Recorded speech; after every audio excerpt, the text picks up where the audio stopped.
Yasko Shirts and Dhotis.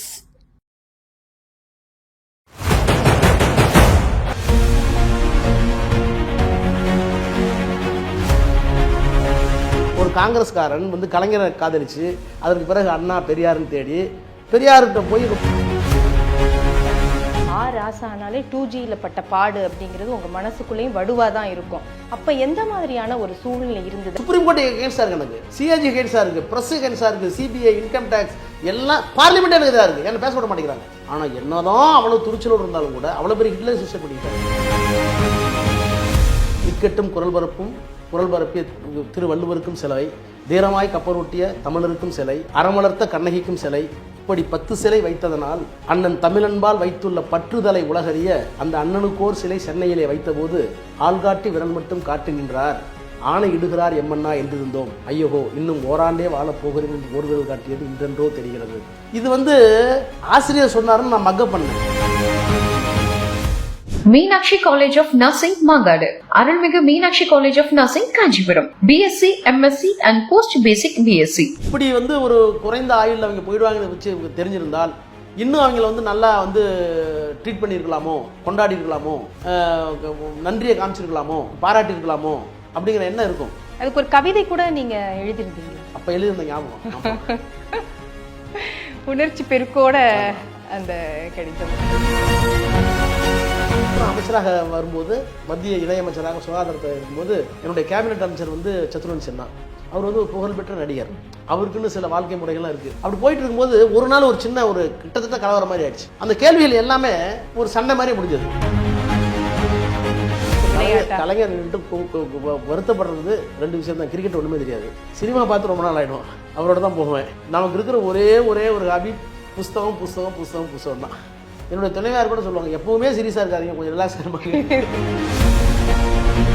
நிறைய புத்தகங்கள் வச்சிருக்கீங்க. இதுல சங்கராச்சாரியாருடைய தெய்வத்தின் குரல் அதுவும் முன்னாடி பளிச்சுன்னு தெரியுது. நானும் சண்முகனானு ஒரு நாள் இருக்கும்போது கடுமையாக அவசியம் இந்த ராசிக்கு விடுதலை மறைச்சு வச்சிட்டோம். விடுதலை எங்கன்னு கேட்டாரு, இன்னைக்கு வரலைங்க, முரசொலி லேட்டாக இருந்தாலும் விடுதலை தேவை எடுத்துட்டு கேட்டாரு. போய் எடுத்து கொடுத்தோம். கடுமையாக எழுதியிருக்காரு ஆசிரியர். எழுத உடனே இப்படி பார்த்தாரு, உங்க குருநாதரை காட்டி கொடுக்கூடாதுன்னு அங்கே மறைச்சு வச்சு எழுதாரு. எங்க கட்சி தலைவர் கலைஞர், இவருக்கு என் நியாயம் பயப்படணும், வயசு வேற சின்ன பையன், துடுக்குன்னு பேசிட்டேன். எங்க நேருக்கு பிறகு இந்த துறையை பத்தி போதுமான புரிதல் எந்த பிரதமருக்கு இல்லை, உங்களுக்கு இல்லை. ஆனா ஒரு 2000 பணம் கொடுங்க ராயல்ட்டிங்க. எதுக்குன்னாரு, ஏன் தொகுதிக்கு வந்தீங்க, அங்க எடுத்த போட்டோ தான் இந்தியா ஃபுல்லா ட்ரெண்ட் ஆயிடுச்சுன்னா. அவர் பாருங்க, கலைஞர் புள்ள இல்ல, நான் நீலகிரி தொகுதிக்கு வர்றதுக்காக ஒரு கடைக்கு போய் இந்த போட்டோ எவ்வளவு கஷ்டப்படுவாங்க தெரியுமா, அதனால நீ 5000 கொடுத்தாரு. கணக்கு வழக்கில் கலைஞரோட எந்த ஊர்ல எய்ம்ஸ் வந்தாலும் அதற்கான முதல் கல்ல கை போட்டது திமுகவும் கலைஞரும் கலைஞரால் அனுப்பப்பட்ட ஆராசாவும் தான். நான் ஒண்ணு வெளிப்படையா கேட்கலாமா? சாதி கட்டமைப்பு இதுல வந்து திராவிடமா இருந்தாலும் தவிர்க்க முடியாதது. இதுல நீங்க ஒரு ஆதி திராவிடரா இருந்து இவ்வளவு தூரம் இவ்வளவு பெரிய கட்சியில இன்னமும் நிக்க முடியுது அப்படின்னா என்ன காரணமா நீங்க நினைக்கிறீங்க?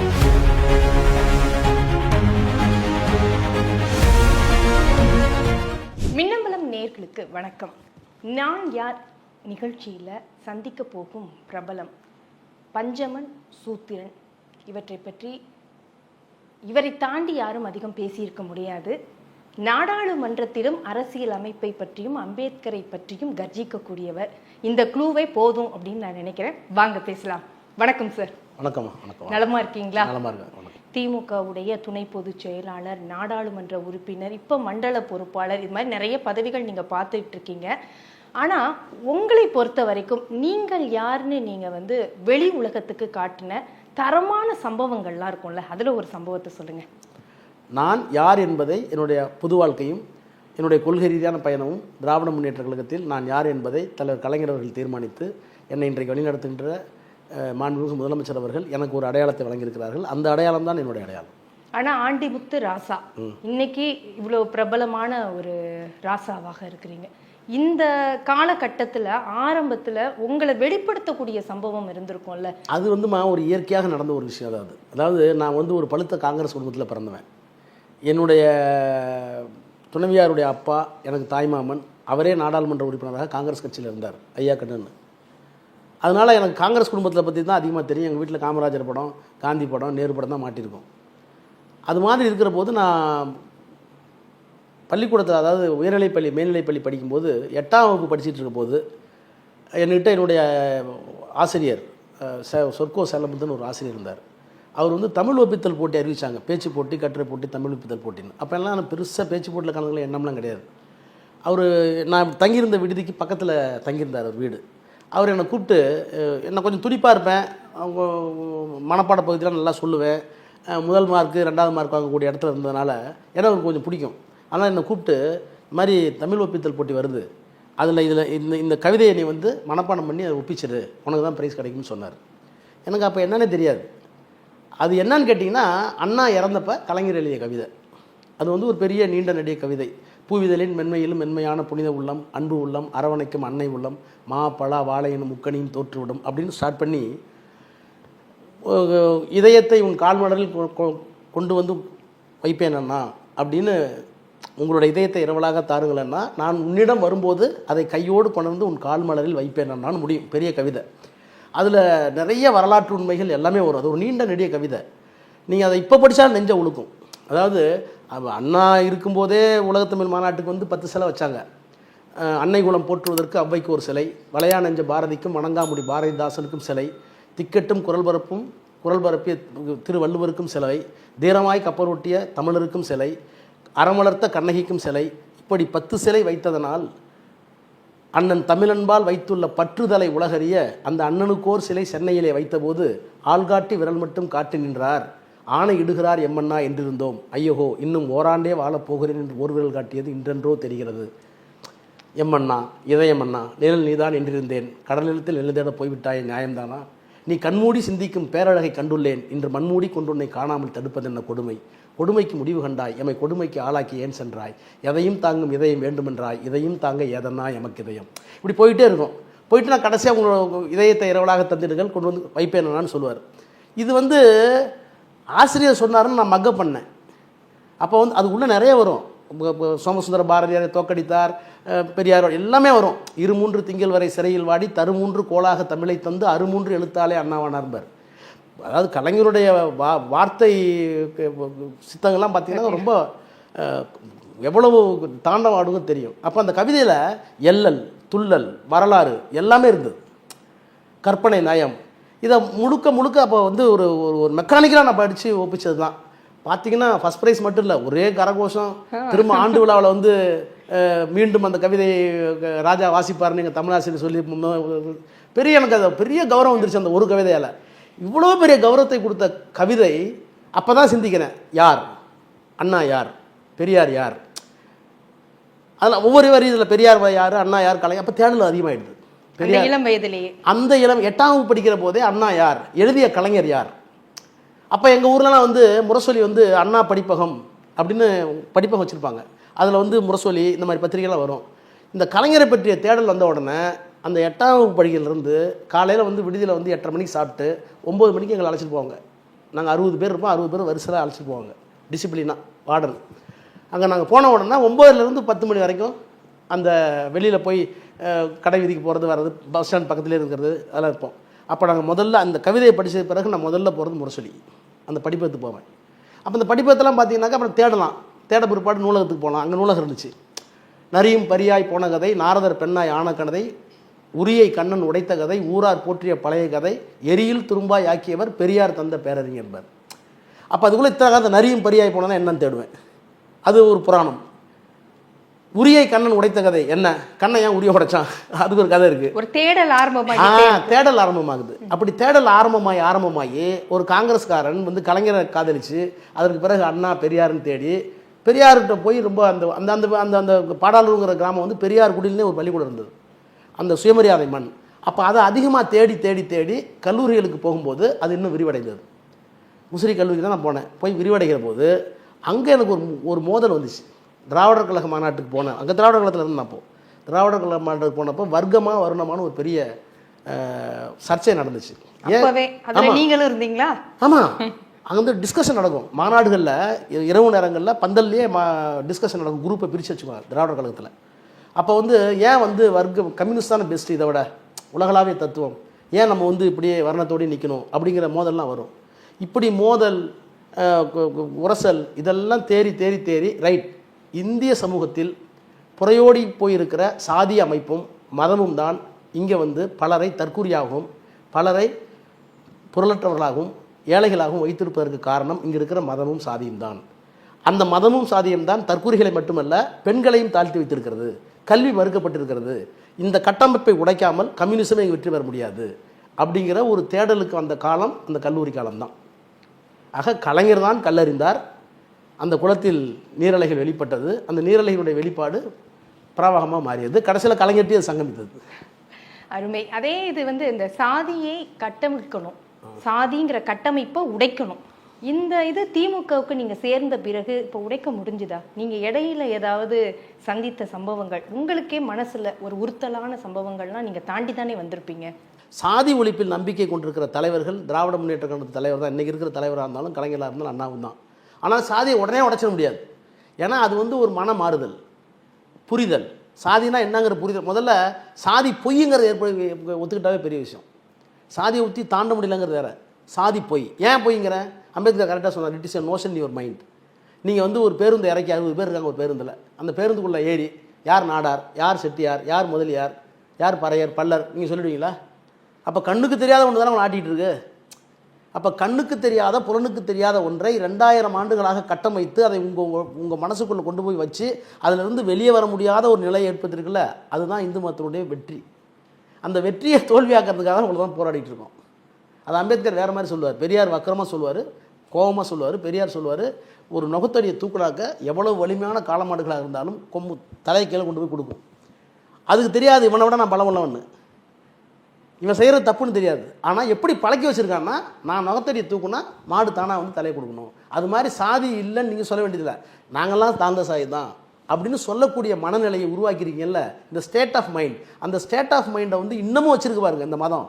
அதுதான் அவர்கள் செய்த வெற்றி. அந்த வெற்றியை தோல்வியடை செய்வது தான் திமுகவுடைய வேலை. ஆனால் இந்த நிகழ்ச்சியில் நம்ம அரசியல் பேச போகிறது இல்லை. ஆனால் இது நீங்கள் பேசுகிறதுனால இது எனக்கு ஒரு கேள்வியாக வருது. செல்வ பெருந்தகை அவர்கள் இப்போது சொல்லியிருந்தார், இந்த வல்லக்கோட்டை முருகன் கோவில் கும்பாபிஷேகம் நடந்துகிட்டு இருக்கப்ப நான் வந்து எனக்கு உரிய மரியாதை கிடைக்கல அப்படிங்கிறாரு. அப்போ இன்னமும் அது இருக்குது அப்படின்னு நம்ம எடுத்துக்கலாமா? அது அந்தந்த நிகழ்வை பொறுத்து தானே. அந்த ஏங்க குடியரசுத் தலைவர் நடந்துச்சே, கோவிந்த பழைய குடியரசுத் தலைவர் கோயிலுக்குள்ளே போக முடியலையே. இல்லை, அது நீங்கள் சனாதனம் சொல்லுவீங்க, சனாதன ஆதிக்கம்பீங்க. இங்கே நம்ம திராவிட அதுக்கு அவருக்கு என்ன எக்ஸ்பீரியன்ஸ் அவர் தான் சொல்லணும், நான் கமெண்ட் அடிக்க முடியாது. அவருக்கு ஆக்சுவலாக என்ன எக்ஸ்பீரியன்ஸ் தெரியல, அவர் சொல்லியிருக்காரு, அந்த வழி அவருக்கு தான் தெரியும், அவர் தான் கேட்கணும். சரி, நம்ம இப்போ நிகழ்ச்சிக்குள்ளே போயிடுவோம். நெருக்கடியான காலகட்டங்கள் அப்படிங்கிறது உங்களுக்கு அந்த 2G ராசானாலே 2Gயில் பட்ட பாடு அப்படிங்கிறது உங்கள் மனசுக்குள்ளேயும் வடுவாக தான் இருக்கும். அப்போ எந்த மாதிரியான ஒரு சூழ்நிலை இருந்தது? அதில் நீங்கள் யாருன்னு நீங்கள் காட்டியிருக்கணும் இல்லையா? காட்டியிருப்பீங்க. அப்போ அந்த போராட்டம், அந்த காலகட்டம் 2 விஷயந்தாங்க. அதாவது வந்து தலைவர் கலைஞர் அவர்கள் என்னை பாதுகாப்பாக வைத்திருந்தார் என்கின்ற உணர்வு ஒரு மிகப்பெரிய காரணம். 2வது காரணம், அந்த 2Gயில் நான் எந்த தப்பும் பண்ணலை, சட்டப்படி நான் வெளியே வந்து விடுவேன் என்கின்ற என்னுடைய அசைக்க முடியாத நம்பிக்கை.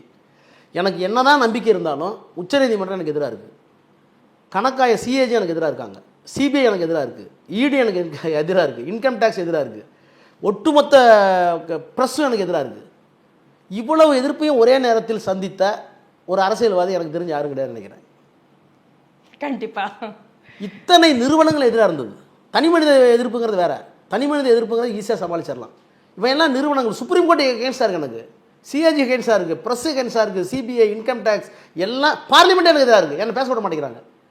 அப்போ எல்லா நிறுவனங்களும் எனக்கு எதிராக இருக்கிற போது, எல்லா அரசியல் கட்சிகளும் எதிராக இருக்கிற போது, எனக்குள்ளே வந்து சட்ட வலிமை, அதுவும் வந்து நான் ஒரு சுயமரியாதைக்காரன், திராவிடர் கழகத்தில் இருந்தவங்க, திமுக இருந்தவங்கிறதுனால இந்த தற்கொலை, மனத்தை விட்டுறது, மனசை விட்டுறது அதெல்லாம் என்கிட்ட இல்லவே இல்லை.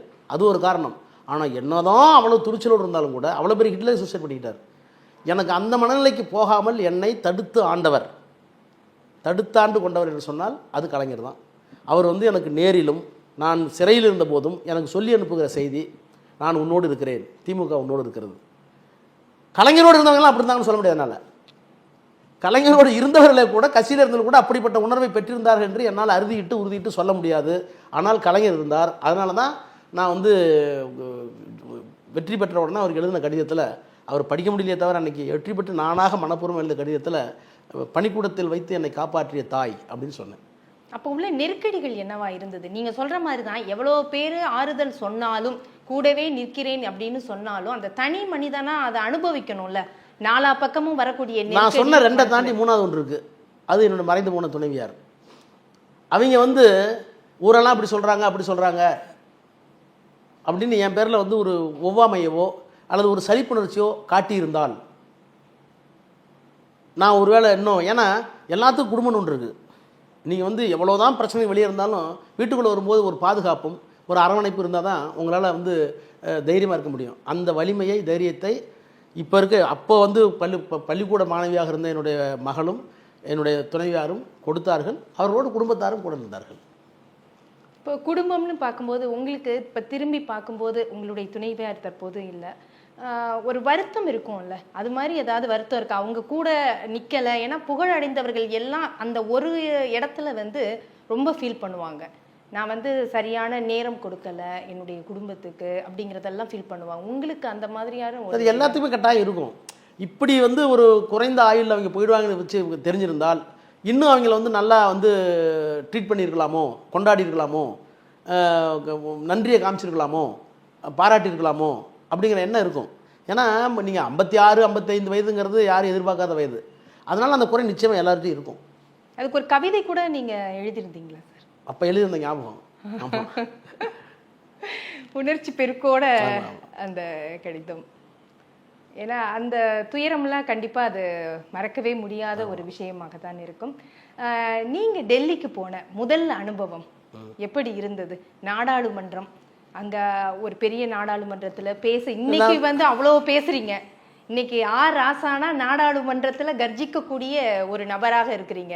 அப்போ முறையாக போன போது நடந்த ஒரு சம்பவங்கள், வாஜ்பாயோட நடந்த, உங்களுக்கு அந்த எய்ம்ஸுக்காக நடந்த அந்த உரையாடல், அதை பற்றி சொல்லுங்க. அதாவது நான் முதல்ல நாடாளுமன்ற உறுப்பினராக இருக்கிற போது ரொம்ப முதல்ல பிரசிடென்ட் அட்ரஸ் தான் பேசினேன். குடியரசுத் தலைவருக்கு நன்றி தெரிவிக்கின்ற தீர்மானத்தில் அண்ணன் முரசொலி மாறன் தான் தலைவராக இருந்தார். அப்போ வந்து என்ன லோக்சபாவில் அதில் கலந்து சொல்லி பேசினார். அப்போ எனக்கு 32 வயசு தான், ரொம்ப சின்ன பையன்.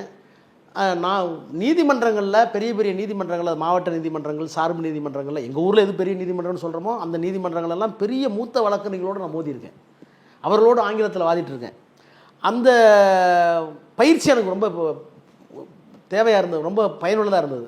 அப்போ அது மாதிரி நான் பேசுகிற போது 1-2 முறை அவர் டிவியில் பார்த்தார். அவர் வந்து அமைச்சர், தொழில்துறை அமைச்சர், நான் நாடாளுமன்ற உறுப்பினர். எல்லா நேரத்திலையும் எல்லா அமைச்சர்களும் இருக்கணும்னு அவசியம் இல்லை. ஆனால் எல்லா அமைச்சரோட அறையிலையும் லோக்சபாவிலும் ராஜ்யசபாவில் என்ன நடக்குதுன்னு டிவி ஓடிட்டு இருக்கோம். அப்படி பார்க்கும்போது நான் பேசிகிட்டு இருக்கேன். அப்போ அவர் வந்து பார்க்குறாரு, பார்த்துட்டு சவுண்ட் வைக்க சொல்லி கேட்டிருக்காரு. கேட்டுட்டு எனக்கு சாயங்காலம் வீட்டுக்கு வர சொன்னார். சொல்லி கையை பிடிச்சி குலுக்கி நல்லா பேசினேன்னாரு. அப்போது அவர் நல்லா பேசணுன்னு அவர் கொடுத்த எனக்கு ஒரு அங்கீகாரம் இருக்குல்ல, அது எனக்கு பெரிய மன வலிமையை கொடுத்துருச்சு. ஓ, நம்ம வந்து பெரிய பார்லிமெண்ட்லாம் பயப்பட வேண்டியதில்லை, நம்ம நல்லா தான் பண்ணுறோம் அப்படிங்கிற தன்னம்பிக்கையை ஊட்டியது அவர் தான். அதுக்கு பிறகு அவர் ஒவ்வொரு முறையும் கேள்வி நேரத்துலையும் சரி, மற்ற நேரத்துலையும் சரி, அவரோடு உரையாடி கொண்டிருக்கிற போது அவர் கேட்கின்ற கேள்விகளுக்கு நான் வந்து இயக்க ரீதியாக இருந்தாலும் வேறு அரசியல் ரீதியாக இருந்தாலும் என்னால் முடிந்த பதிலை தருகிற போது அவர்கிட்ட ஒரு இடம் முடிச்சதுன்னு என்னால் உணர முடிஞ்சது. அது பிறகு வந்து நான் அமைச்சராக வரும்போது, மத்திய இணையமைச்சராக சுகாதாரத்துறை இருக்கும்போது, என்னுடைய கேபினட் அமைச்சர் வந்து சத்ருகன் சின்ஹா. அவர் வந்து ஒரு புகழ்பெற்ற நடிகர். அவருக்குன்னு சில வாழ்க்கை முறைகள்லாம் இருக்குது. அவர் அதை மாற்றிக்க மாட்டார். கொஞ்சம் மெதுவாக தான் வருவார் பார்லிமெண்ட்டுக்கெலாம். 12 மணிக்கு தான் வருவார். மீதெல்லாம் என்னை நம்புவார் முழுசா. வந்து என்னை வந்து ராஜா யூ டேக் எவ்ரிதிங் பார், நீ எல்லாம் பார்த்துக்க பார். அப்போது வாஜ்பாய்க்கும் எனக்கும் ஒரே நாள் புதன்கிழமை. அங்கே வந்து எப்படி போடுவாங்கன்னா, திங்கட்கிழமை எந்தெந்த துறை, செவ்வாய்க்கிழமை எந்தெந்த துறை, புதன்கிழமையில் வந்து பிரைம் மினிஸ்டர் துறை, அட்டாமிக் எனர்ஜி அதெல்லாம் வரும். அதில் வந்து ஹெல்த் வந்துச்சு. அப்போ பிரைம் மினிஸ்டருக்கு தான் நான் பதில் சொல்லணும். அப்போ நான் ரொம்ப சின்ன வயசு பையன். அநேகமாக ஒன் ஆஃப் தி யங்கஸ்ட் இல்லை, ஒரு 4-5 பேத்தில் நான் ஒரு ஆள். ஆனால் இந்த சுகாதாரத்துறைக்கு கேள்விகள் அதிகம் வரும். ஏன்னா மற்ற டெக்னிக்கலாக கேட்குறத விட எங்கள் ஊரில் ஆஸ்பத்திரி இருக்கா, மருந்து இருக்குதா, கேன்சர் இருக்குது, கேள்விகள் இயற்கையாகவே நிறையா வரும். அப்போ ஒரு 8 கேள்வி, 20 கேள்வி இருக்கும் அந்த கொஸ்டின் பேப்பரில், கேள்வித்தாளில். அதிகபட்சம் போனால் 6, இன்னும் அதிகம் போனால் 8 வரும். அந்த 8ல் 3 கேள்வி எனக்கே வந்துடும். சரி, கேள்வி நேரத்தை வந்து கையாளுறதுங்கிறதுலாம் சாதாரண விஷயம் இல்லை. எல்லாம் எங்கேருந்து எந்த கேள்வி வேணாலும் வரும், ஸ்பீக்கர் யாரும் கேட்க விடுவார். அப்படி கேட்கிற போது பிரதமரும் பலமுறை பாராட்டியிருக்கிறார், முரசொலிமாறனும் பலமுறை பாராட்டியிருக்கிறார், ஒட்டுமொத்தமாக அன்னைக்கு இருந்த எதிர்க்கட்சி தலைவர் சோனியா காந்தி பாராட்டியிருக்கிறார், சரத்பவார் பாராட்டி, எல்லாரும் பாராட்டியிருக்காங்க. அப்போ எனக்கு அதில் வந்து இன்னும் மேலும் மேலும் மெருகூட்டு கேட்டு கூடுதலான தகவலோடு சொல்லும். நமக்கு அதிகாரிகள் என்ன கொடுக்குறாங்களோ அதை தாண்டிய தேடல் என்கிட்ட இருக்கும். அப்படி போயிட்டு இருக்கும்போது ஒரு நாள் ஒரு சின்ன ஒரு கிட்டத்தட்ட கலவரம் மாதிரி ஆயிடுச்சு. அந்த கேள்விகள் எல்லாமே ஒரு சண்டை மாதிரி முடிஞ்சது. என்னென்னா, எங்கள் ஊரில் வந்து கேன்சர் அதிகமாக இருக்குது, நீங்கள் என்ன பண்ணுறீங்க? எங்கள் ஊரில் எய்ட்ஸ் அதிகமாக இருக்குது, எங்கள் ஊரில் வந்து மருந்து கிடைக்கல பிரைமரி ஹெல்த் சென்டரில். அப்போ நான் சொல்லுவேன், நான் பாருங்க 5.2% ஜிடிபி, 5.2% ஜிடிபியை ஒன்றிய அரசு மாநிலங்களுக்கு தான் அனுப்புது. எல்லா தேசிய திட்டங்களும் எங்கள் திட்டம் தான். மலேரியா ஒழிப்பு, நேஷனல் மலேரியா கண்ட்ரோல் ப்ரோக்ராம் எங்கள் திட்டம் தான். நேஷனல் கேன்சர் கண்ட்ரோல் ப்ரோக்ராம், காசநோய் பிரிவு எங்கள் தான். என்ன கேன்சர் புற்றுநோய் எங்களுக்கு தான். எய்ட்ஸ் கண்ட்ரோல் ப்ரோக்ராம் எல்லாமே தேசிய திட்டங்கள் தான். ஆனால் நிறைவேற்றுற இடத்துல நாங்கள் இல்லை. திட்டங்கள் கொடுக்குறோம், பணம் கொடுக்குறோம், நடைமுறைப்படுத்துவது இம்ப்ளிமெண்டேஷன் ஸ்டேட்டில் இருக்குது. நீங்கள் ஸ்டேட்டில் போய் உங்களுக்கு என்ன தேவைன்னு பூர்வாங்க ஒரு தாக்கீதை எனக்கு அனுப்புங்க, ப்ரொபோசல் அனுப்புங்க, நான் தர்றேன். இல்லை எங்கள் ஊரில் கிடைக்கலாமாங்க. இதை 2-3 தடவை வாஜ்பாய் கேட்டுகிட்டே இருந்தார். கேட்டுகிட்டே இருந்து ஒரு கேள்வி நேரம் முடிஞ்சது பிறகு பாராட்டினவரும் அவர் தான். இந்த மாதிரி சிறு சிறு சலப்பங்கள் வரும்போது கேள்வி நேரம் முடிஞ்சு நான் வந்து ரெஸ்ட் ரூம் போயிட்டேன். வெளியே வரும்போது அரசு அதிகாரி வந்து உங்களுக்கு பிஎம் கூப்பிட்றாருனாரு. ஏன்னா பிஎம் ரூம் பக்கத்துலேயே இருக்கும், லோக்சபா பக்கத்துலேயே இருக்கும். உடனே என்ன பிரைம் கூப்பிட்றாரு, நான் பயந்து போய் ஏதோ என்னாச்சோன்னு தெரியல போனோன்னு உட்காருங்க ஆச்சாரு, டீ கொடுத்தாரு. இல்லை நீங்கள் நல்லா பதில் சொல்கிறீங்க, ரொம்ப அப்ரிஷியேட் பண்ணுறேன். ஆனால் அது எப்போ பார்த்தாலும் வந்து மத்திய அரசு தான் செய்யுது, ஆனால் எங்கள்கிட்ட ஒன்றும் இல்லைன்னு சொல்கிறீங்களே, அதுக்கு என்ன தான் வழி அப்படின்னாரு. நான் எங்கள் கட்சி தலைவர் கலைஞர், இவருக்கு என் நியாயம் பயப்படணும், வயசு வேறு சின்ன பையன், துடுக்குன்னு பேசிட்டேன். எங்கள் நேருக்கு பிறகு இந்த துறையை பற்றி போதுமான புரிதல் எந்த பிரதமருக்கு இல்லை, உங்களுக்கு இல்லை. என்ன நேராகவே நமக்கு கலைஞர்னா உள்ளே போகும்போதே ஒரு நடுக்கம் வரும். தலைவர்னாக்க வாஜ்பாய் அந்த கட்சி தலைவர் தானே, பிரைம் மினிஸ்டர்னு சொல்லிட்டேன். என்ன அப்படி சொல்கிறீங்க, என்னன்னாரு. நான் சொன்னேன், நேரு வந்து எய்ம்ஸ் ஸ்டார்ட் பண்ணார், பாண்டிச்சேரியில் ஒரு ஜிப்மர், சண்டிகாரில் ஒரு ஜிப்மர், நிமான்ஸ் ஹைதராபாத்தில். இந்த மாதிரி தேசிய ஆராய்ச்சி நிறுவனங்களை அவர் தான் நிறுவினார். அவருக்கு பிறகு இந்திரா காந்தியை நிறுவலை. எந்த பிரைம் மினிஸ்டருக்கும் அந்த புரிதல் இல்லை. இன்றைக்கி நேரு என்ன தொடங்கினாரோ அதுதான் ரிசர்ச் இன்ஸ்டியூட் வேர்ல்டு லெவலில். அதே மாதிரி ICMR, Indian council for medical research, இவனும் அவர் தான் கொண்டு வந்தார். அதனால் நம்ம நேரடியாக அதை செய்யணும்னா ஒன்றிய அரசு செய்துன்னா அந்த மாதிரி இன்ஸ்டியூட் திறக்கணும்னார். என்ன செய்யலான்னாரு, நேரு ஒன்று திறந்தார்ல, இப்போ தான் நம்மகிட்ட பட்ஜெட் நிறையா இருக்குல்ல, நீங்கள் ஒரு 5, 6, 10 எய்ம்ஸ் திறங்கன்னு சொன்னேன். உடனே பெல் அடிச்சார். பிசினஸ் மினிஸ்டர் தான் ஒரு பிரின்சிபல் செக்ரட்டரி, அவரை கூப்பிட்டு ஃபைனான்ஸ் செக்ரட்டரி ராஜா நம்ம நாளைக்கு டிஸ்கஸ் பண்ணலான்னார். ஒரு தேதி கொடுத்து அந்த டிஸ்கஷனில் வெளியே வந்தது தான் டெல்லியில் இருக்க எய்ம்ஸ் மாதிரி 5 எய்ம்ஸ் வந்து நேரடியாகவும் இன்னொரு 5 எய்ம்ஸை வந்து மாநில சர்க்காரோடு சேர்ந்து கொண்டு அந்த பாலிசி டெசிஷனை நாடாளுமன்றத்தில் அறிவித்த அமைச்சர் நான் தான். இன்றைக்கு இந்தியா முழுக்க இருக்கிற எய்ம்ஸ் வருவதற்கு காரணம் அடிக்கல் போட்டது நான் தான். அது ஒரு நாடாளுமன்றத்தில் எனக்கு ஒரு பெரிய அனுபவம். அதை நான் என்னோட புத்தகத்திலே 2G புத்தகத்திலே சொல்லியிருக்கேன். கண்டிப்பாக விதை போட்டிருக்கிறீங்க, இன்னைக்கு ஆலமரமாக நிற்கிது. எந்த ஊரில் எய்ம்ஸ் வந்தாலும் அதற்கான முதல் கை போட்டது திமுகவும் கலைஞரால் அனுப்பப்பட்ட ஆராசாவும் தான். கண்டிப்பாக பாராட்டுக்குரியது தான். ஆனால் நீங்கள் அமைச்சராக இருக்கும்போது சொன்ன பதில தான் இப்போ பாஜகவாக இருக்க அமைச்சர்கள் சொல்கிறாங்களோ, மத்தியில் இருக்கக்கூடிய பாஜக அமைச்சர்கள் இதை தான் இப்போ சொல்கிறாங்களோ, எல்லாம் நாங்கள் கொடுக்குறோம், எங்கள் ப்ரோக்ராம் தான், நீங்கள் போய் ஸ்டேட்டில் கேளுங்க. அதாவது ஹெல்த் இஸ் ஸ்டேட் சப்ஜெக்ட். சுகாதாரம் என்பதும் மருத்துவம் என்பதும் அது ஒரு மாநில பட்டியலில் இருக்கின்ற ஒன்று தான். ஆனால் அதற்கான பணம் கொடுக்கறது நிறுவனங்கள் தொடக்கத்தில் எந்த தடையும் இல்லை. இப்படி தேடல் அதிகமாயிட்டே உங்களுக்கு இருந்தது, அதோட விளைவாக தான் உங்களுக்கு அடுத்தடுத்த செயல்பாடுகள், அடுத்தடுத்த வளர்ச்சி அப்படின்னு நம்ம பார்க்குறோம். இதற்கு இடையில உங்களுக்கு பொழுதுபோக்கு அப்படிங்கிறதுல என்ன பிடிக்கும்? படம் பார்க்கறது பிடிக்குமா, இல்லை வேற என்ன பொழுதுபோக்கு? கலைஞர் வருத்தப்படுறது 2 விஷயம் தான். கிரிக்கெட் ஒன்றுமே தெரியாது, சினிமா பார்த்து ரொம்ப நாள் ஆகிடும், அவரோட தான் போவேன். நமக்கு இருக்கிற ஒரே ஒரு ஹாபி புஸ்தகம் தான். புத்தகம் படிப்பதை தவிர சினிமாவுக்கு போவதோ கிரிக்கெட் பார்ப்பதோ கூட நான் பெருசாக இது என்னன்னு தெரியல. அது நாங்கள் கூட வருத்தப்பட்டிருக்கேன். இன்னும் கொஞ்சம் கவிதை ஒரு நாள் ரொம்ப காலம் ரொம்ப கவிதை இலக்கியத்தில் ஈடுபாடு உண்டு எனக்கு. பட் ஆனால் இந்த சினிமா இதுக்கான பொழுதுபோக்கு இதுக்கான நேரத்தை நான் ஒதுக்கிட்டதே இல்லை. என்னுடைய துணைவியார் கூட சொல்லுவாங்க, எப்பவுமே சீரியஸாக இருக்காதீங்க, கொஞ்சம் ரிலாக்ஸாக இருப்பாங்க. அப்போ இந்த ஹியூமர் சென்ஸ் எப்படி சார்? நீங்கள் பேசும்போது அடித்து தூள் கலப்புறீங்க, நகைச்சுவை உணர்வெல்லாம் அதெல்லாம் திராவிட இயக்கத்துலேருந்து வந்தது தானே. பெரியாரை நீங்கள் படிச்சனாவே அதான் வரும், அண்ணாவை படித்தாலும் அதான் வரும், கலைஞரை பார்த்தா அடிச்சு தான் வரும். நீங்கள் வந்து ஐயா பெரியார் பேசிகிட்டு இருக்காரு, செங்கல்பட்டுலேயே காஞ்சிபுரத்துலேயும் பேசிகிட்டு இருக்காரு. ஐயா நீங்கள் சொல்கிறதெல்லாம் செய்யலாம், சாதி இல்லை அதெல்லாம் சொல்கிறீங்க, கடவுள் இல்லை, மொட்டைப்பாறையில் இருக்க கல்லுன்னெலாம் சொல்கிறீங்களே, அதுக்குன்னு ஒரு சக்தி இல்லையா அப்படின்னு கேட்டேன். அப்போ சொன்னார், ஐயா கேட்டாரான், அவன் வாங்க உட்காருங்க பேசிட்டு, நீங்கள் கல்லில் உடைச்ச ஒரு சிலைக்கு வந்து கடவுளாக மாத்திர மந்திர சக்தி உங்கள்கிட்ட இருந்தால் ஒரு தாழ்த்தப்பட்டவன மந்திர சக்தியில் மாற்றிட்டு போங்க, உனக்கு என்ன பிரச்சனைன்னு கேட்டாரான். கேட்டவனே சிரிச்சிட்டானா. அந்த மாதிரி ஹியூமருக்குள்ளே எவ்வளோ பேர் பொதிஞ்ச இருக்குது பார்த்தீங்களா. அது மாதிரி அண்ணாட்ட சொல்லுவாங்கல்ல, நாடாளுமன்றத்தில் இருக்கும்போது ஏன் இந்தியனா உங்களுக்கு போல வெறுப்பு, 5 மாதத்தில் கற்றுக்கலாம் அப்படின்னப்போ அண்ணா சொன்னாராம், எனக்கு தெரியும் 5 மாதத்தில் கற்றுறது அதில் ஒன்றும் இல்லை, 5 மாதத்தில் கற்றுக்கலாம் எனக்கும் தெரியும், அதுக்கு மேலே ஒன்றும் இல்லைன்னு தெரியும். அது மாதிரி நகைச்சுவைங்கிறது திராவிட இயக்கத்தோட சேர்ந்து தான் வருது. சரி, புத்தகம் படிப்பீங்க அப்படின்னு பார்த்தாலே தெரியுது, நிறைய புத்தகங்கள் வச்சிருக்கீங்க. இதில் சங்கராச்சாரியோடைய தெய்வத்தின் குரல் அதுவும் முன்னாடி பளிச்சுன்னு தெரியுதே. ஆமாம், எல்லாம் மாறுபட்ட கருத்துக்களை படித்தா தானே நீங்கள் பேச முடியும். ஒன்றும் இல்லை, இப்போ முருகன் மாநாடு நடத்துகிறாங்களே, அப்போ மத்திய அமைச்சர் ஒன்றிய அமைச்சர் முருகன் வந்து வேலை தூக்குனார். வேலை தூக்கிட்டு தமிழ்நாடு ஃபுல்லாக போவேன்னாரு. ஒரே கேள்வி தான் கேட்டேன், கந்தர் சஷ்டி உனக்கு தெரியுமான்னு கேட்டேன் ஒரு மேடையில். நான் சொல்லட்டுமா, கந்தர் சஷ்டி, கவசம் தண்ணில், சிஸ்டர் புதும், செங்கதிரி வேலன், பாதம் இரண்டில், பன்மணி சதகை, கீதம் பாட, கிண்கணி ஆட, மயிலானம் செய்யும் மயில், நான் சொல்லிகிட்டே போவேன். நான் வர்றேன், ஆனால் நீ சொல்கிற வேலை எடுத்துட்டு நானும் வர்றேன், கோவணத்தோடு வர்றேன். ஆனால் சமஸ்கிருதத்தை எடுத்துகிட்டு தமிழ் மட்டும்தான் இருக்குன்னு சொல்ல முடியும் உன்னால். அப்படி ஆஃப் ஆகிட்டார். அப்போது நீங்கள் விமர்சனத்துக்கு நீங்கள் படிச்சு தான் ஆகணும். நான் இப்போ நீங்கள் பக்தி இலக்கியங்கள் ஏங்க பக்தி இலக்கியங்கள் கேட்டால் எல்லாமே எனக்கு தெரியும், ஆனால் அது எங்கெங்கே குரல் இருக்குன்னு சொல்லுவோம்ல, அது மாதிரி தெய்வத்தின் குரலில், அந்த தெய்வத்தின் குரலில் வேற குரலில் நிறையா இருக்குது.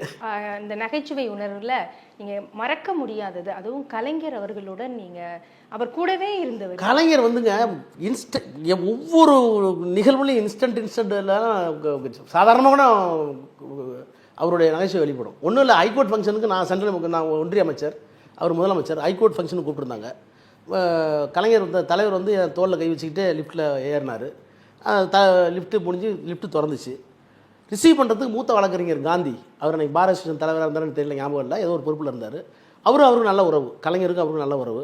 அவர் வந்து நான் இந்த பக்கம் இருந்ததுனால லிஃப்ட்டு திறந்தோடனே அவர் முதல்ல போன உடனே அவர் தோல் கொடுத்தார். தோல் கொடுத்த உடனே தோளில் கை வச்ச 2வது செகண்டு காந்திக்கு தடி உண்டியா, காந்தியே தடியாக மாத்திரம் நான் தானார். அந்த இடத்துல காந்தியவே தடியாக மாத்திரம் நான் தானார். உடனே காந்தியை சிரிச்சு எல்லாரும் சிரிச்சிட்டாங்க. ஃப்ராக்ஷன் ஆஃப் செகண்டில் அவருக்கு நகைச்சுவை வரும். நாங்கள் வந்து பிஜேபியோட கூட்டம் வச்சப்போ எங்களுக்கும் திகாவுக்கும் பேச்சுவார்த்தை கிடையாது. ஆசிரியர் வந்து வீரமணி ஐயா வந்து தினமும் ஒரு பாக்ஸ் போடுவார், கலைஞரை பற்றி எழுதி ஏதாவது பேசிகிட்டே இருப்பார். நாங்கள் என்ன பண்ணோம், புத்தகம் எழுதியிருக்கேன். ஒரு தடவை என்ன பண்ணோம், நான் அமைச்சரை பண்ணான், நானும் சண்முகனானு ஒரு நாள் இருக்கும்போது கடுமையாக விமர்சித்திருந்தார் ஆசிரியர். விடுதலை மறைச்சி வச்சிட்டோம். விடுதலை என்ன சாயங்காலம் 5 மணிக்கெலாம் வந்துடும், அடுத்த நாள் பேப்பர். தலைவர் மாலை முரசு பார்க்குறவர் இல்லையே, விடுதலை பார்த்துருவார். அவர் திட்டிருந்தாலும் பார்த்துருவார், நாளையும் பார்த்துருவார்.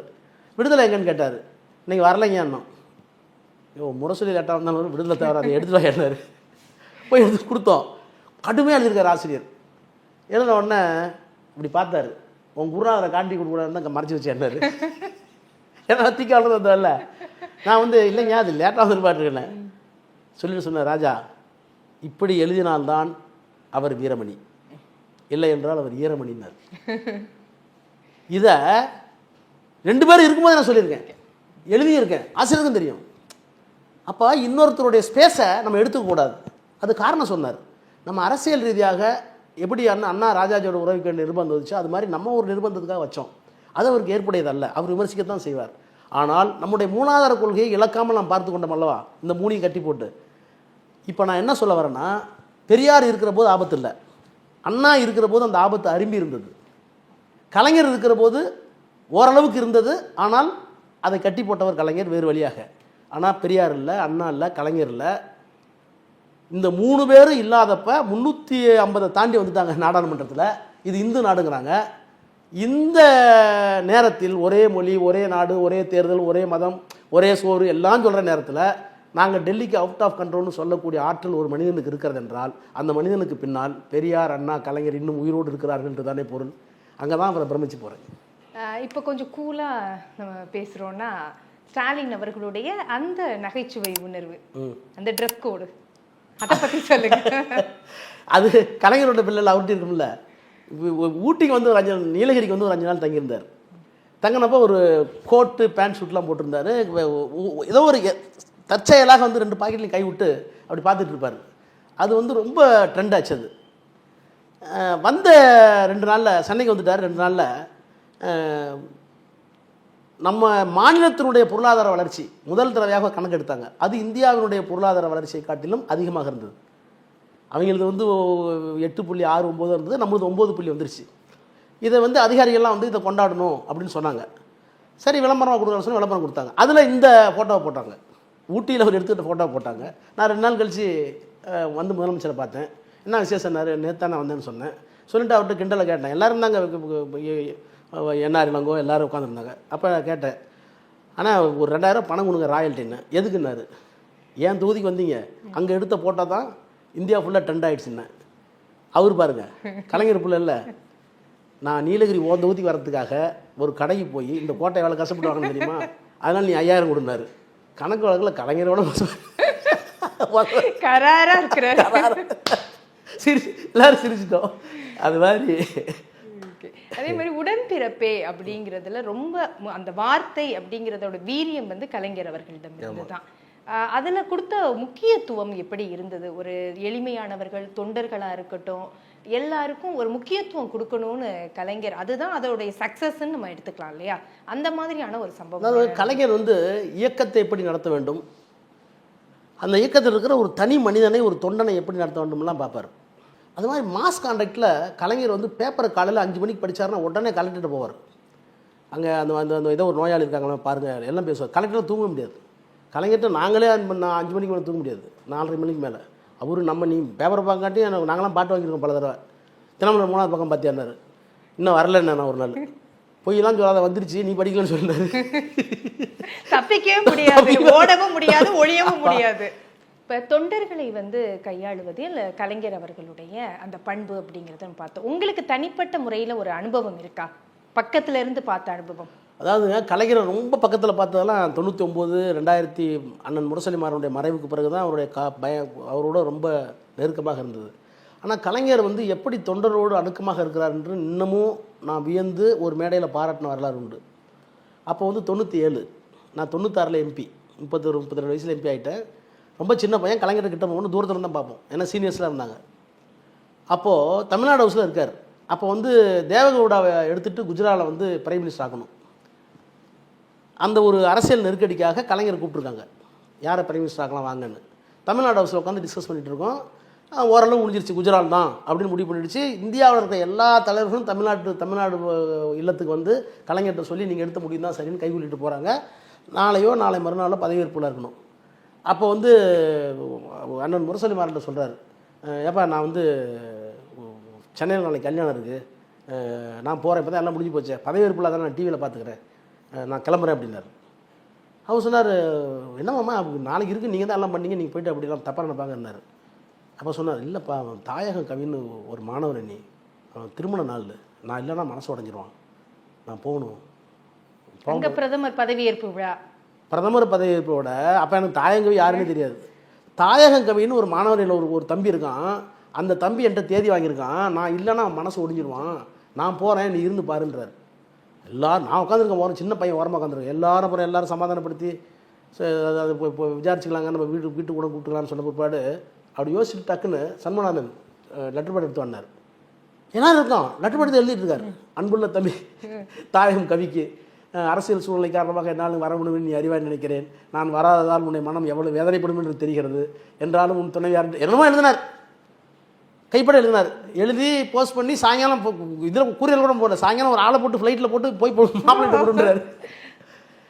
முதலமைச்சர் இந்தியாவினுடைய பிரதமரை நிர்மாணிக்க வேண்டிய இடத்துல இருக்கிற ஒரு சூழல். அப்போ கூட என்கிட்ட தேதி வாங்கின ஒரு தொண்டன் திருமணத்துக்கு நான் போகலன்னா தப்பாக போயிடும் அப்படின்னு நினைக்கக்கூடிய உள்ள கிடக்க இருக்குல்ல, அதுதான் உடன்பிறப்பே.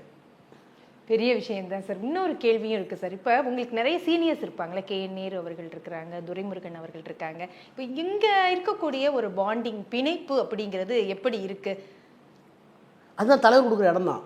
தலைவர் வந்து சீனியர் ஜூனியர்ஸுக்குள்ள உள்ள மரியாதை, வயது கொடுக்க வேண்டிய மரியாதை வேறு. கலைஞர் எப்படி பண்ணுவார்னா, வயதுக்கு மரியாதை என்பது வேறு, வார்த்தைக்கு மரியாதை என்பது வேறு. நீங்கள் ஒரு டிஸ்கஷனில் நான் சொல்கிறது சரியா சீனியர்கள் சொல்கிறது சரியா அப்படிங்கிறது சீனியாரிட்டி வச்சு பார்க்க மாட்டார்.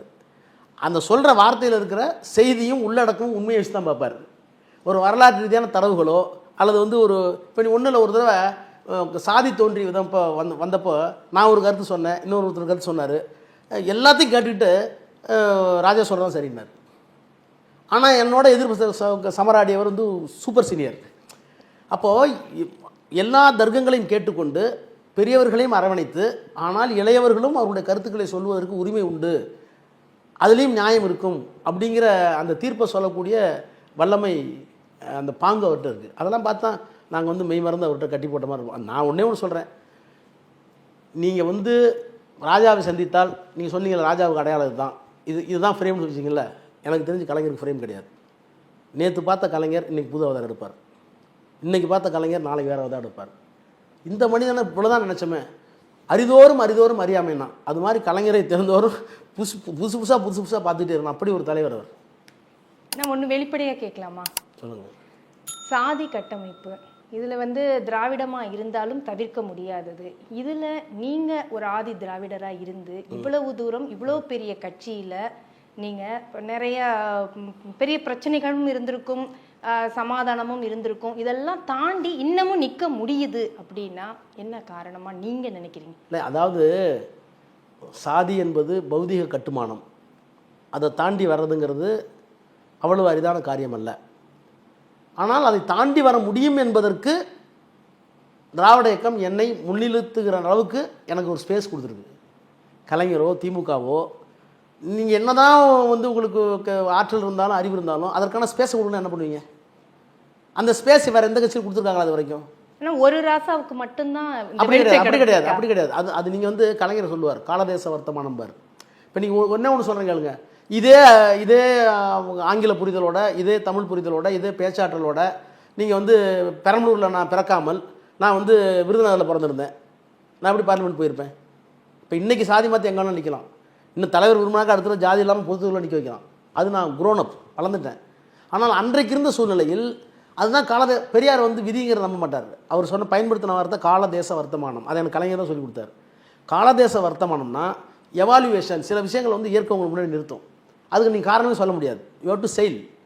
அந்த மாதிரி நான் ஏன் பெரம்பலூரில் பிறந்தேன், ஏன் பெரம்பலூர் பாராளுமன்ற தொகுதி ரிசர்வாக இருந்தது, அங்கே ஏன் வந்து வைகோ போனதுக்கு பிறகு ஒரு வெற்றிடம் ஏற்பட்டது, அந்த வெற்றிடத்துக்கு நான் ஏன் நாடாளுமன்றத்துக்கு அனுப்பப்பட்டேன், நாடாளுமன்றத்துக்கு போனதுக்கு பிறகு ஒரு கூட்டணி மந்திரி சபையில் எனக்கு ஏன் அமைச்சரவை கிடைத்தது, அந்த அமைச்சரவை கிடைத்தது பிறகு நான் எப்படி பயன்படுத்தி கொண்டேன், அப்படி பயன்படுத்தி கொண்டதால் கலைஞரிடம் எப்படி கிட்டக்க போனேன், எப்படி அண்ணன் மாறன்ட்ட கிட்டக்க போனேன், அதற்கு போனதுக்கு பிறகு நம்முடைய நாணயத்தால், நடத்தையால், திறமையால் அவர்களுடைய நம்பிக்கையை எப்படி பெற்றேன், இதெல்லாம் வந்து இட்ஸ் எ ப்ராசஸ். அந்த ப்ராசஸுக்கும் கடவுளுக்கும் சம்பந்தம்லாம் நாங்கள் நினைக்கிறோம். அந்த ப்ராசஸ் நீலகிரிக்கு தானே இருக்கீங்க, நீலகிரிக்கு தானே போயிருக்கீங்க, அந்த ப்ராசஸ் இன்னும் கம்ப்ளீட் ஆக மாட்டேங்குது. அது மாறும், அடுத்த மாறலாம், அதெல்லாம் தான் முடிவு பண்ணுவார். வாழ்த்துக்கள் சார், பொறுத்திருந்து பார்க்கலாம் களம் எப்படி இருக்க போகிறது. நன்றி. உங்களுடைய Yasco suits and dhotis. Meenakshi College of Nursing, Magadu. Arulmigu Meenakshi College of Nursing, Kanchipuram. BSc, MSc and Post Basic BSc. minambalam.com தமிழின் முதல் மொபைல் பத்திரிகை.